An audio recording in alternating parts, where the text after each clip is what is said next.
Speaker. I want to start off by saying how disappointed it is again to see a great opportunity lost by this Opposition Day debate, by an opposition that basically and plainly have just failed to ask the right questions. We don't need an independent review to know what happened in the floods. Most MPs who are flooded this time and many times before know exactly where all the water comes from in their constituency. And on top of that, we had 4 times the monthly rainfall in just 24 hours. The information is already there. All the review will do is waste more time and more money. Yes, I will. Thank you for that. The point he's making is an important one, because actually the managed solutions to these problems won't come from an independent review. They will come from the implementation of the flood catchment management plans, which were first launched in 2007, many of which have still not come to a proper fruition. So those will be the plans that inform the 6-year funding period. So no inquiry is going to deal with that. We need to get the flood catchment management plans and some of those solutions in those actually delivered. I agree with my right honourable friend, and I cover some of those points further on in my speech. But it is for those reasons that I will not be voting for the Opposition Day motion today. And just to show balance, however, I must say that the amendment put forward by government is also a great opportunity lost, and is no comfort or consolation to the thousands of people who have had their properties flooded, and in many cases yet again. But first of all, Mr Deputy Speaker, I'd like to raise the government response. In 2015, when the whole of the north of England was hit by flooding, the government were very quick to announce a support package to each of those affected by floods, whether homes or businesses. Because of the scale of the devastation, Cobra was called and a package announced within the first few days. This time, as the initial Storm Ciara damage was limited mainly just to the Calder Valley, Cobra wasn't called, which I don't have an issue with, by the way, but neither was any package of support triggered. The next 9 days was like pulling hen's teeth, trying to get a response from government, speaking to virtually every department in Whitehall. They discovered that the package comes from 4 or 5 different departments. I won't, I'm sorry, I've got so much to do. All sympathetic, but none able to trigger the package without the other. I also discovered that there is a package, however, in the Calder Valley's 1,187 properties flooded on its own doesn't qualify for support because it doesn't hit the criteria. So my question to the Secretary of State is this. Will the Secretary of State agree to look at the support package and amend it so that we have an off-the-shelf package that automatically gets triggered in the future for any constituency that suffers the devastation of flooding, so that no constituency should be left waiting for 9 days ever again?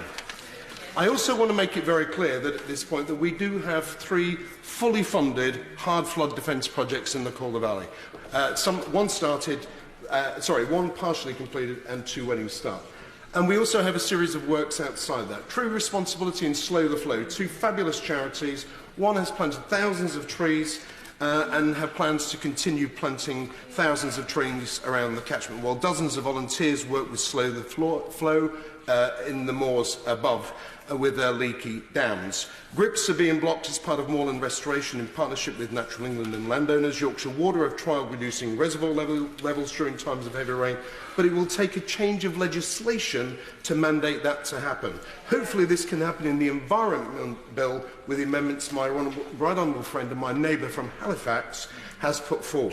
Finally, we've set aside money to build holding ponds, but to date have only managed to build 4. All good stuff, but we are just toying with it. If we're serious about mitigating the risk of flooding, we need to do much, much more of this type of work in the catchment. My ask from the Secretary of State is this. The first ask is that the Calder Valley is elevated to a Tier 1 status, like the City of London. This ensures an annual sum of money is allocated for a wider catchment plan to both slow the flow of water coming off the moorland and protects those, like my honourable friend in Brigham Gould, further down the stream. If the government aren't prepared to raise the status of the Calder Valley to Tier 1, then would the Secretary of State consider a series of pilot schemes for different catchment areas across the country? 6 different catchment types who all have very different needs. This would require a commitment to annual funding for wider catchment plans, which could be developed over a 5-year period initially. These pilots could form a wider strategy for the rest of the country, so we start to manage flooding much closer within the catchment than we currently do, rather than consistently reacting to flooding. I would also like to request that the wider catchment plan be given to the local authority to manage. This is where all the local knowledge is. Farmers were telling me back in November that the moors were sodden and we would be in real trouble if the rains continued. My final point, Mr Deputy Speaker, is on the Environment Agency. Nobody can deny that they've done a brilliant job on the ground during the floods and preparing people in the lead up to the floods. The response is much, much better than we experienced in 2012 and 2015. The issue, however, is in the amount of time those flood defence schemes are taking to implement. The upper Calder Valley has just one main road in and out. The one road has been down to a single lane now for 3 years, whilst the scheme in Mythenroyd is still under construction. 3 years of sitting in traffic at peak times for over an hour just to go a couple of miles. In the floods again last month, the Mythenroyd scheme still isn't completed, and to rub salt in the wounds, the schemes for Hebden Bridge and Brighouse still haven't even been started after 4 years. The Environment Agency will tell you that they have to be done in sequence. However, according to local water engineers and experts, this needn't be the case. So will my final ask from the Secretary of State is for him to put pressure on the Environment Agency to get these schemes finished before the threat of our next major flood. Thank you.